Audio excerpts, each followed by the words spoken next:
Howdy mates, good late morning, how are y'all doing? It is Wednesday, April 27th, 2022, and right now I'm actually visiting a park that I haven't been to in a while. This is the Oyster Creek Regional Park, located in Englewood, Florida. And I gotta say, we're getting to that time of the year now where it is starting to get a little more toasty. But I will say, I would rather be sweating and toasty as opposed to being absolutely freezing cold. Give me a second, you guys. Okay, now back to what I was saying. The Oyster Creek Regional Park has a body of water called the Oyster Creek, which is essentially a brackish water stream that runs through here. And will eventually empty out into the Lemon Bay. So, since it has that direct connection, it's bound to be that it's going to be brackish water. And actually, to my right, we have a southern red cedar, which is just another variety of red cedar. And red cedar has always been believed, especially among Native American cultures, to provide healing powers, especially when it is smoked. So, this is fascinating too, is with red cedar, it's actually not a true cedar. It's just back when settlers came through here, they thought it resembled cedar, but it really isn't. In fact, it's actually a type of juniper, which is just another group of conifers. But it basically means that they produce these berries on them, and that's actually how it gets its classification of being a juniper. So let's see if we can get an example. Yeah, I think that was remnants of one. But oftentimes these trees produce sort of like a bluish white berry that, commonly wildlife love to feed on, especially deer. Hold on a second. Okay. So now we're actually looking completely over the waterway.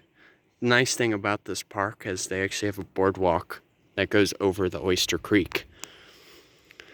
But oftentimes, in streams like these, they are highly influenced by tidal activity, which essentially means water here has a tendency to either go up or go down. Right now, it does look like we are having a little bit of a high tide, but it does look like the water is moving inwards. So it's possible that the tide is still going up.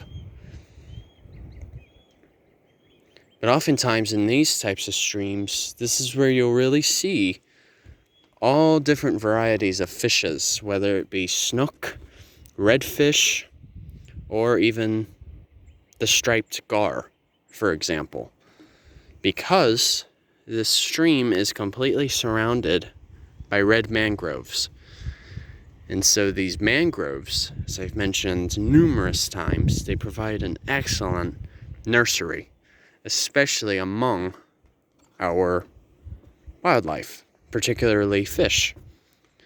Because a lot of the fish that we see out in the Gulf, they start their early life here in these types of ecosystems.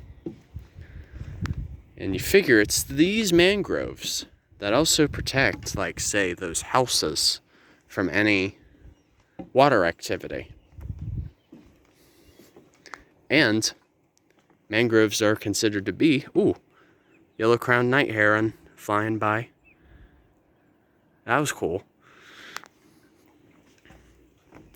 And you figure mangroves are also one of the most productive ecosystems, as they are known to produce about 2 to 3 times more. They Okay. Sorry, my train of thought was going a little too fast. Mangroves are known to sequester or lock in 2 to 3 times more carbon dioxide than that of the Amazon rainforest. So what does that tell you? You know, that you figure that is, you know, at least, maybe 50, 60 million metric tons of carbon dioxide each year. So that's, I can't think of something like what to compare that to, but needless to say, that's a lot of carbon dioxide. And then that's eventually converted into oxygen. And actually, by the way, my shirt is actually, this is kind of like advertising in a sense. My shirt is actually representing a company called Mang. And actually what this company does, it's owned by 2 twin brothers. What they do is, if you buy merchandise off of them, whether it be a t-shirt, hat, bottle, you name it, in exchange, that funding is used towards planting a mangrove. Whether it be in Florida, the Bahamas, or even in parts of Asia, too. So, like, from what I understand, my mangrove was actually planted somewhere in Madagascar. I actually had, like, a certificate and everything. But yeah, you guys, you can definitely see all kinds of fish in here. And these are great feeding grounds, too. And oftentimes, you know, it's in the name, Oyster Creek. A good way to know if you have better water quality is based on the abundance of oysters. The more oysters you have, the much better water you possess in terms of quality, and vice versa. And that's honestly how this creek actually gets its name, is based on the abundance of oysters, as they are some of the most common filter feeders in these waters. It's alright, you guys. I think that's a good wrap-up point. Thank you all for watching, and if you're ever in the Englewood area, this is a cool park to visit. It's alright, you guys. Take care. Enjoy your Wednesday, and Journey on a Journey is once again outwards. Take care, folks. See ya.